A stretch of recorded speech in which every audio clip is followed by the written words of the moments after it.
So Nairobi was voted as the best city to travel to 2024, narrowly beating the cities like Paris. So today I'm gonna change just that a bit and just take one part of travel and add live. Could Nairobi city be actually a better city to live in than Paris? Okay guys, I know. I'm not going to compare Paris with Nairobi by any stretch. I know they have better modern system, they probably have better infrastructure in most areas. But what would make Nairobi a better city to travel to and not to live to? So I'm gonna check out some of those pointers and tell you maybe Nairobi, you should actually put Nairobi as one of your cities, not just to travel, but actually to spend and live there. Could actually Nairobi be, in some aspects, a better city to live in than Paris? My name is Gideon. This is Acre, where we talk about anything and everything real estate. Lonely Planet is a travel magazine that actually voted Nairobi as the best city to travel to in 2024. But obviously, we know Nairobi is not the best city in the world. That's for sure. No one is debating that.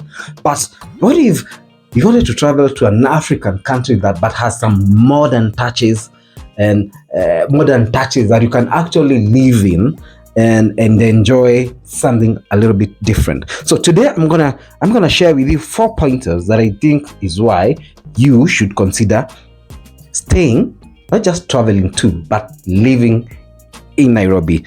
How about visa-free country? So from 2024, the government issued a statement that Kenya is gonna be a visa-free country to visit.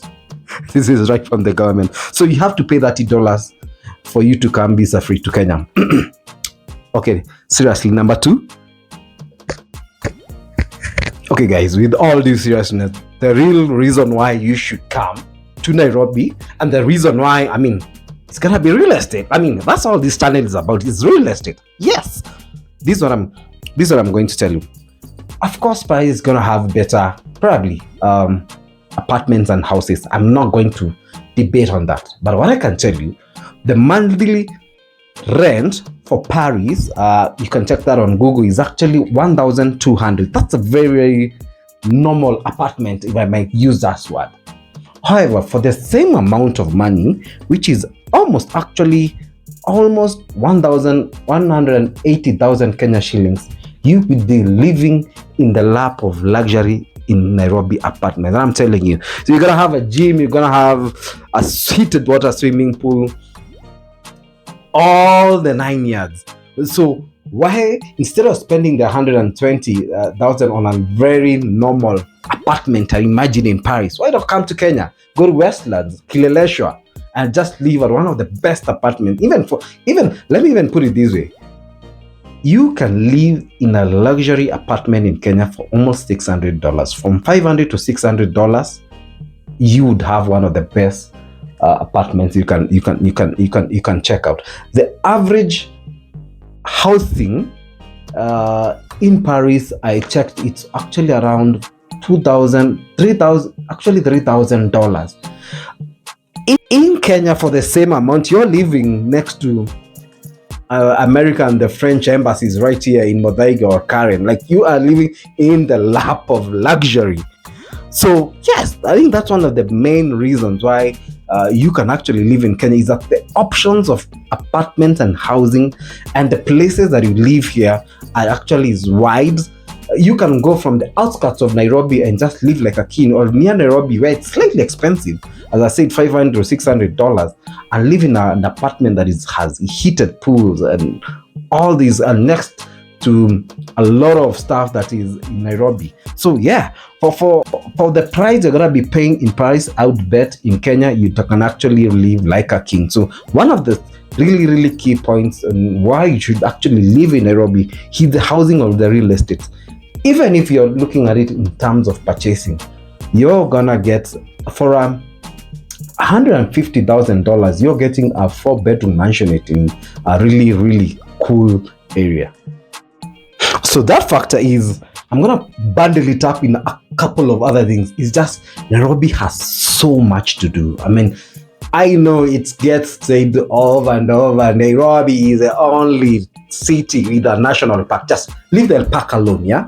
I mean, how many times can you see a lion? Really?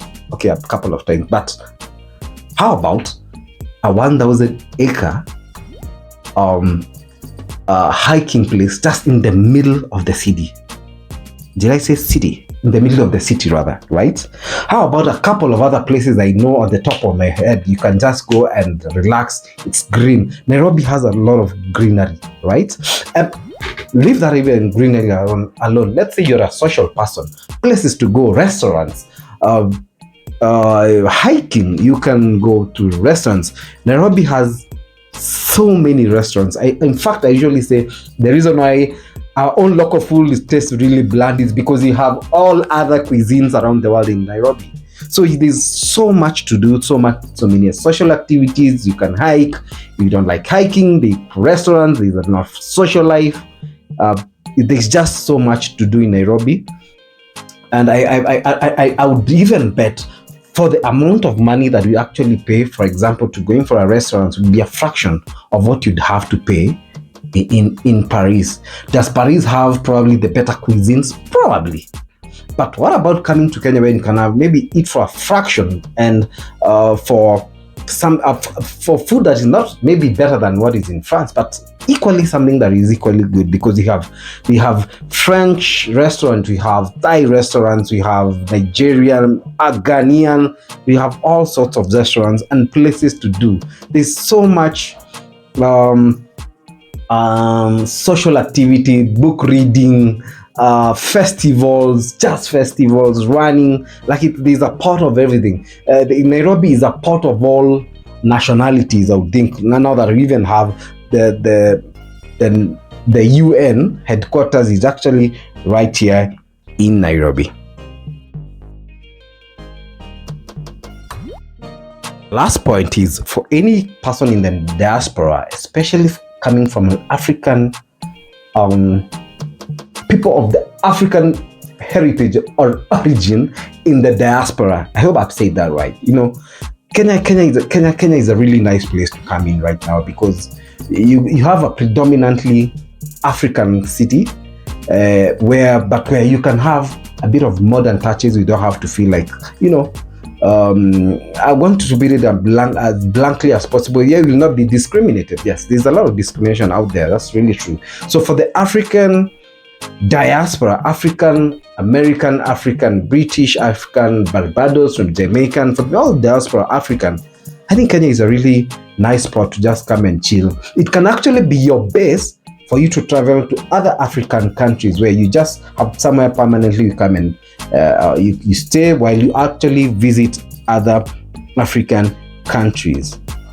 So guys, my name is Gideon. I'm actually going to be doing some of the disadvantages of Nairobi. Let's be honest. Nairobi is not a perfect city, but there are some few issues here and there that you might actually be, if you're going to consider living in Nairobi, that you should be aware of rather before you come, because no city in the world is perfect.